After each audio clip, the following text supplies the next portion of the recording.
E um novo revés na situação do ex-presidente Lula. A Justiça do Distrito Federal determinou a apreensão do passaporte dele. E quem tem outras informações é o Vitor Boadjan, com quem eu vou conversar ao vivo agora também. Vitor, boa noite para você. Essa decisão não tem relação direta com a condenação de Lula pelo Tribunal Regional Federal da 4ª Região, né?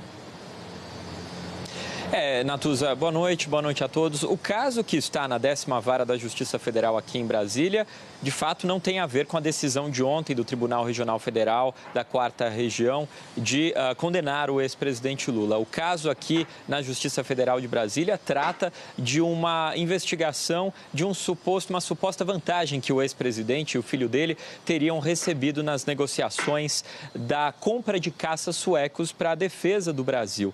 Mas a defesa do ex-presidente Lula divulgou uma nota agora há pouco dizendo que o juiz daqui da 10ª Vara da Justiça Federal de Brasília, juiz Ricardo Leite, fundamentou a decisão em processo que não está sob sua jurisdição, dizendo que fundamentou a decisão no caso lá julgado ontem pelo Tribunal Regional lá em Porto Alegre.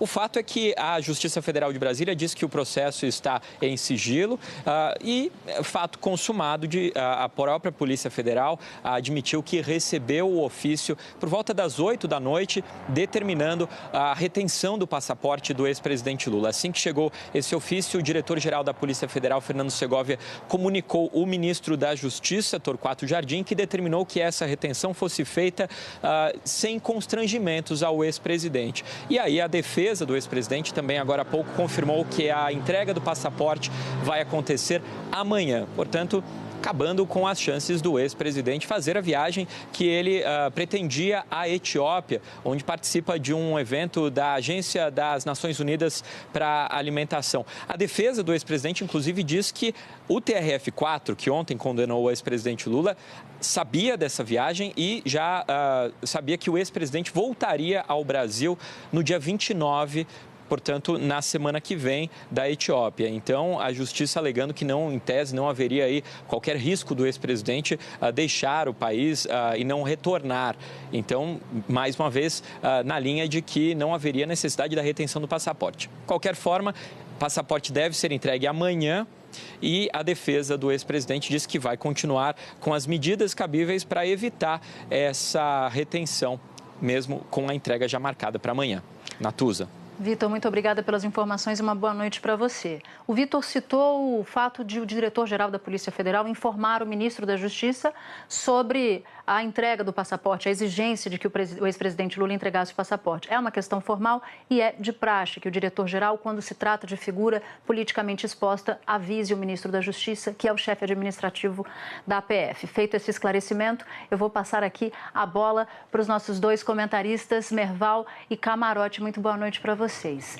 Merval, essa decisão de retenção do passaporte, ela alimenta, ela acaba gerando uma continuidade do fator negativo que foi de ontem, né? O PT hoje tentou reverter, evidentemente, a notícia muito ruim para o ex-presidente Lula, mas ela foi coroada hoje, ao fim do dia, com mais essa notícia negativa para o ex-presidente Lula.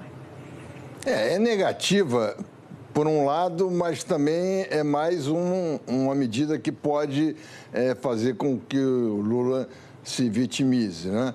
Dizendo que há uma perseguição contra ele. Agora, não é natural que ele tivesse anunciado uma viagem à Etiópia poucos dias antes do julgamento do TRF4? Não é normal. Devia ter ficado mais sobriamente, aguardando o resultado, porque foi esquisito. Na hora que anunciaram, foi esquisito. E o juiz hoje diz que está pedindo porque tem risco de fuga. Então, é normal que um condenado não possa viajar com tanta tranquilidade quanto uma pessoa que não esteja condenada. Né? Por que o próprio TRF4 não tomou essa decisão? Será que é porque não viu o risco de fuga, por exemplo, Camarote? Não sei. Cada um tem uma visão. Esse juiz de Brasília entendeu que havia o risco de fuga, né? Não sei. Foi provocado o TRF4, mas não deu uma decisão sobre isso. Acabou saindo exatamente aqui, de onde não era esperada essa decisão.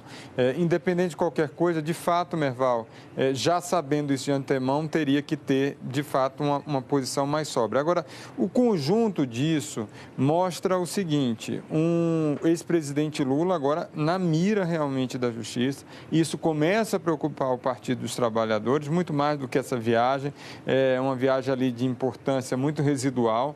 Agora, o que há, sim, é a preocupação daqui para frente, os próximos passos.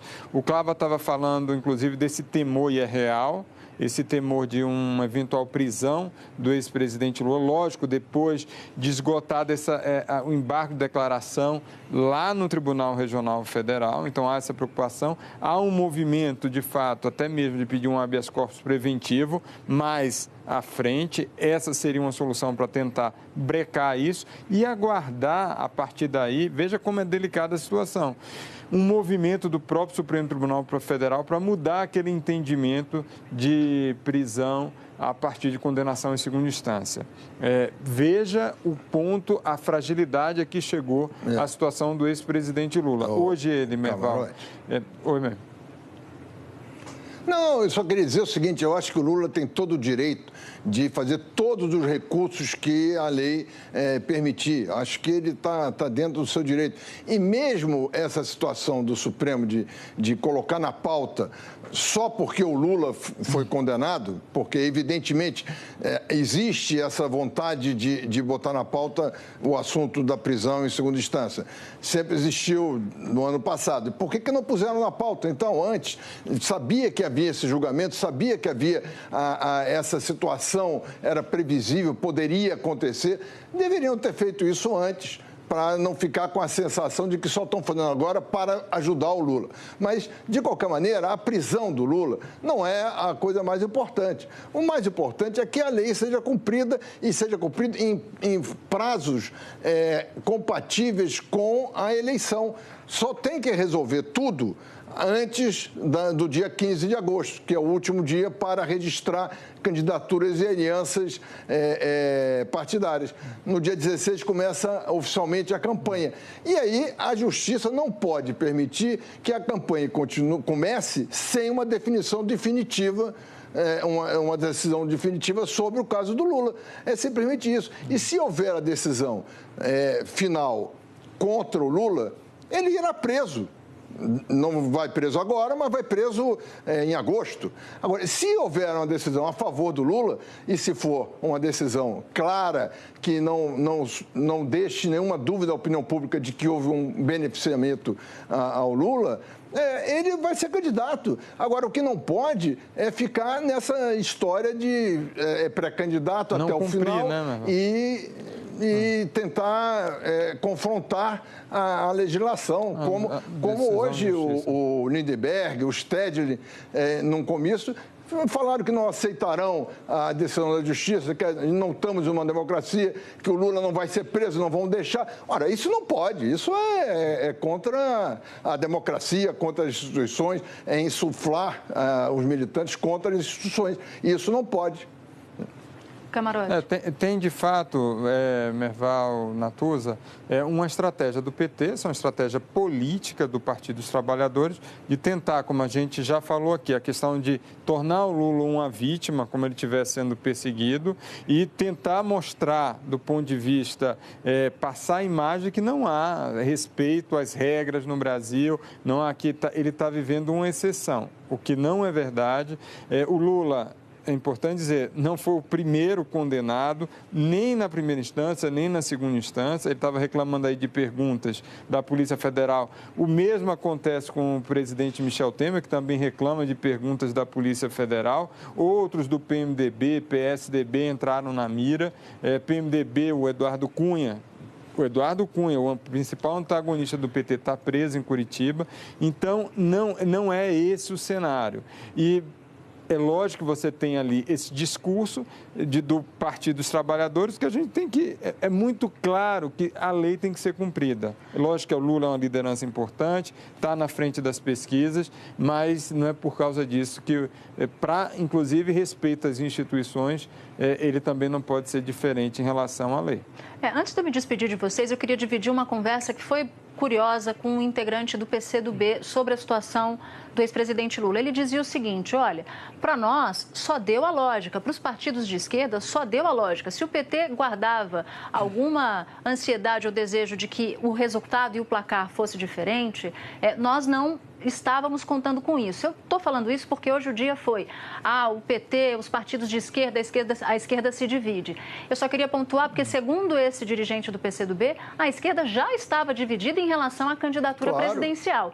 Eles já sabem e dizem que sabem. Ele falou: vou fazer uma leitura fria aqui. O presidente Lula, o ex-presidente Lula, não vai aparecer com a foto na urna. Isso o próprio PT, nas palavras desse dirigente comunista, já sabe disso. O que eles estão fazendo, que o PT está fazendo, nada mais é do que uma regra de sobrevivência, de tentativa de sobrevivência. O que nós não podemos, como partidos de esquerda, nas palavras desse interlocutor do ex-presidente Lula, é entrar na estratégia de sobrevivência deles. A gente precisa cuidar do nosso.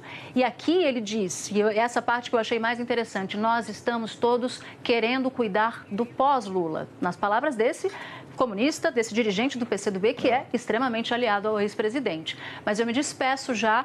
Hoje a Joana, nossa editora, deixou a gente com uma conversinha só. Acho que ela achou que foi muito ontem, mas amanhã a gente... Cortou a gente hoje. Ela está querendo que todo mundo descanse, está falando aqui no meu ponto. Merval, Camarote, um abraço para vocês e até amanhã.